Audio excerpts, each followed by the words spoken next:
we're leaving for Tokyo today, and last night we were at a barbecue with the Starkey family, and we left there about 12:30, which after we got home and I packed, put me in bed around 3 a.m. and we had to get up at about 5:30 so that we could walk the hour march into town to catch the bus that leaves at 8 a.m. and make sure we have enough time to find it, because we really only vaguely know where it is. So it's going to be a really long day because we have a 5 or 6 hour bus ride, and then I don't have any idea how to get to the place we've booked in Tokyo. So here we go. I'm really tired. This bus has actually been pretty nuts. I'm sorry, I've been asleep. This bus is to Tokyo has actually been pretty nice. Brian said that the buses here are really awful, and they'd probably be kind of rough overnight. I was trying to get real sleep, but I mean, by comparison of other buses we've been on, this thing is pretty miraculous. I got lucky, so that I got to sit up front, and up front there's a lot of room for my legs, but other than that, the bus is like really rather comfortable. One thing that's a little irritating is every single hour this bus stops at a rest stop. So you'll be asleep and you'll be like rocking a snooze, and all of a sudden this guy blasts through this sound system and wakes you up to tell you that you have to be back on the bus in 10 minutes. And I don't know why we need to stop every hour. I'd rather just get to Tokyo. Okay, so we're in Tokyo, and this is probably the city that I've like looked forward to the most through the whole trip. I've kind of looked forward to coming to Tokyo since I was a teenager, really. Just I don't know why. Just because, you know, it's Japan, it's the future, it's Tokyo, and it's rainy, and we're really tired, and we have really no idea how to get to where we're going. But sure, we'll figure it out. It's no big deal. We've got a room booked for 8 days, and I don't even have a clue on how to get to it or where it might be, so wish us luck. This is a Kito Bear store. Everything in here is Kito Bear's little cousin friend.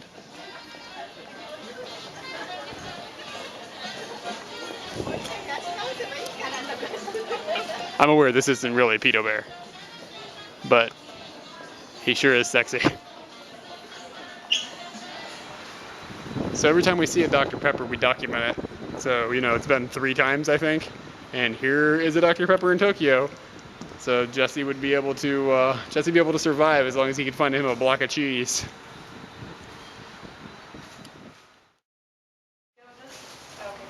All right, so we are at our place that we're gonna be staying for 8 days in Tokyo. And we've basically rented, it's called weekly mansions, where you just rent a room for long term, and you get discount if it's more than 7 days, or long term, I mean 8 days. So we're gonna be here 8 days, so we got a decent deal on it. This is actually going to be more expensive than our room in Bangkok was for an entire month. So keep that in mind. Let's take a look and see what we got. It is about 1/3 of the size of the room we had in Bangkok. I can already tell that. There's a bathtub. There's a bathtub. Being pushed in the door. And we've got a sink and a microwave and a bed. We have a vacuum cleaner. I'm going to vacuum the fuck out of this room. Let me tell you what. I got 8 days of vacuuming. This is going to be sparkling. And there's an emergency ladder. And Tokyo is out there. And let's take a look at the toilet. Let's see if it's a robot toilet. It better be a robot toilet. Oh boy, an onsen. That's what I need. Oh, you got your own shower. Be happy. I am not happy. This toilet will not wash my butt.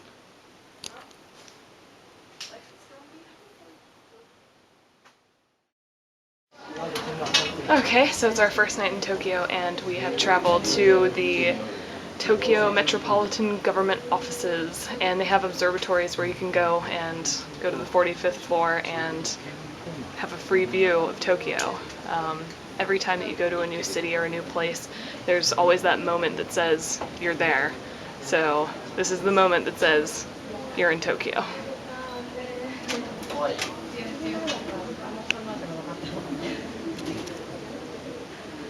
Sorry for the reflection on the glass. I can't really do anything about that.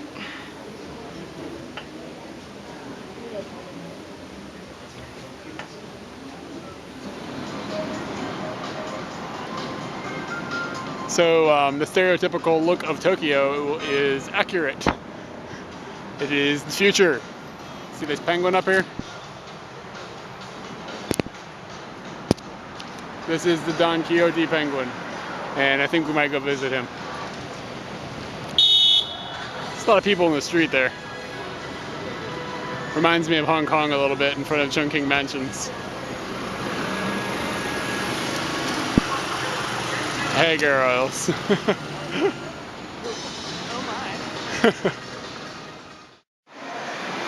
So there's these video games here. They're not really video games. They're like these big booths, and it's like a photo booth, and all the like hip girls go into them, and they go behind this like plastic blind, and they take pictures, and then they can edit the way their hair looks and stuff. You see how this model has got her hair all these different colors, and it's like a really big thing. They're all over the place, but a lot of they're in arcades, and all the arcades have signs like this.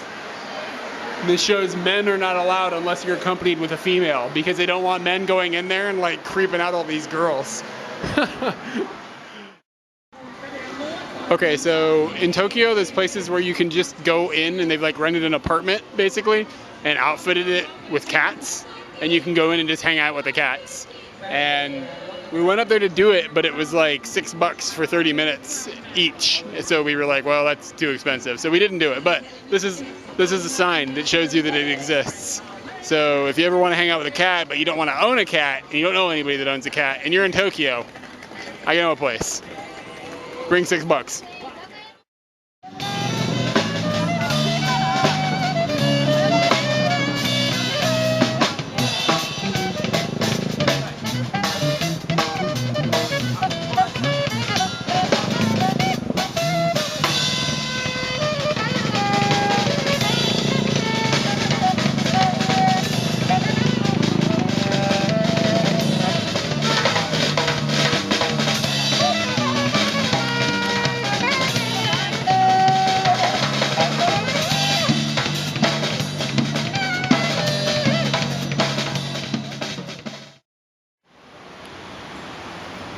So this is the Sony Building in Tokyo, and it's 8 floors, and it's basically like, you know, demonstrations of the different things they have, and I think you can buy them too. I think it's a shop. But you can see up here, like there's, you can listen to their different headphones, and they have their different MP3 players, and there's some PlayStations, and you can play some games, and they have a whole area dedicated to 3D, and it's lame. And the store, it's just, you'd expect that the Sony Building, like the one in the world, would be impressive, and it's kind of not that exciting. It's really just kind of a cluster, like nothing is laid out very well. They also humiliated my team, and that makes me upset. Yeah, they have a World Cup display if they put it in 3D. They've got something against South Korea, and I don't really know why, but they need to change that. It wasn't terrible, but it was, my expectations of the whole building were much higher. And then there's like a duty-free shop inside. There is a duty-free shop inside. What? There's Sony clothing. We did not know that. Floor 6 and 7. There's a lot of trains right here, like way down in the distance here. There's 3 or 4 trains there. One of them's the bullet train I saw it go by a moment ago. And then right here, there's another set of train tracks. And then over here, in the distance, there's the green thing. There's another set of train tracks here. And below us, there's a underground system that is very nearby. This is a little tiny car, and it even doesn't fit in this little tiny garage. This restaurant is called Yoshinoya, and they have really cheap bowls of beef with rice on them. And we're about to go in and have one, so here we go. So we're inside of this Yoshinoya, and what you do is you get this, like, I mean, there's a lot of other things, but this place is a lot like McDonald's, sort of. Like, it's a fast food joint, and there's like millions of them all over the place, and there's relatively cheap food. But what we've been eating is probably the stereotypical foreigner dish, and this is like fatty kind of beef. It's kind of like, maybe it's pork, I don't know. It kind of looks like bacon, but it's really good. Like, it's really, really succulent. and it's got almost a teriyaki based sauce on it, and then it's got rice under it, and it's like $4 for the little bowl, and it fills you up. So that's definitely a good thing. They have these places in the States apparently, like there's a lot of them in California and one of them in New York. So if I ever see one in the States, I'm definitely gonna go. Katie has also ordered an egg that she has broken, and some It's cold. It's a cold egg, and some miso soup, which I thought was atrocious here, but It's good. I guess I'm wrong. I'm probably gonna have some of that egg though. So this is a little teeny tiny place, and all they sell is condoms, and it's really, really busy in there. And by far the weirdest object in there is Kito Bear condoms. Yikes.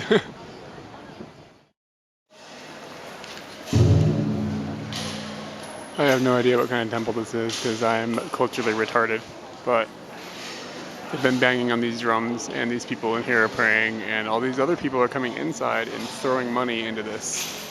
You hear the clanking into this big tray. It's a huge donation tray. And the fellow that everybody was praying, well, he was leading the prayer, is no longer here. He has left, so you've missed the exciting part, but I thought I'd share anyways. This is the outside of that building that everybody was praying inside of. This is a gate leading up to it, or maybe that's a gate going the other direction. You never know. And then the building itself is under construction. This is a super touristy market area. It's interesting that places like this in like Japan are very, very, very touristy, the same as they would be in the States. But if you go into Southeast Asia, it's actually where people can go to shop in most cases. I mean, there's touristy ones there too, but people actually go to get food at some market areas. It smells really good here though, because there's like a million different types of like food items and stuff that I can't afford because they all start at like $7 because we're in Japan. But I can enjoy the odors. And I am looking for a keychain, but I can't find one for less than $5, so I'm not sure that's going to happen either.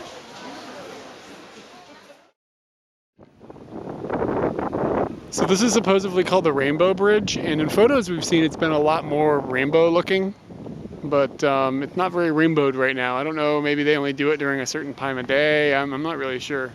But all the boats that are out here with all the lights on them are very cool looking, and that has been a nice surprise that we didn't expect. And we think this weekend they're going to be lighting a bunch of like lanterns and letting them float off into the river, but we're not really 100% sure on that either. As you can tell, we don't really know what we're doing. So, but the bridge is cool, and it just kind of reminds me of like the Bay Bridge in San Francisco or something. And this is all of Tokyo, and that is what Tokyo looks like from the water. And it's very pretty, and it's very nice outside, and it is a good day. I didn't think walking down the street in Tokyo I would come across a Cambodian refrigerator. Okay, so I found a 100 yen store, which is exactly like a dollar store in the United States. It's really close to me. 100 yen is right about $1, a little more than $1, but they have the same stuff. Like, it's the stuff that they can't sell in big department stores or whatever, and they get shipped to the dollar store, and then it gets discounted, and et cetera, et cetera. They have candy in there, and you know, little electronics and socks and things like that. I ended up buying an iPod cable, a couple of batteries for a flashlight, some soap, and of course some candy that I've never seen before, and is this. And it says nothing in English except for on the very back you get blueberry marshmallow. So I'm gonna go ahead and try it and see what's up. Alright, so this is what you get. God, it smells really good. It smells intense.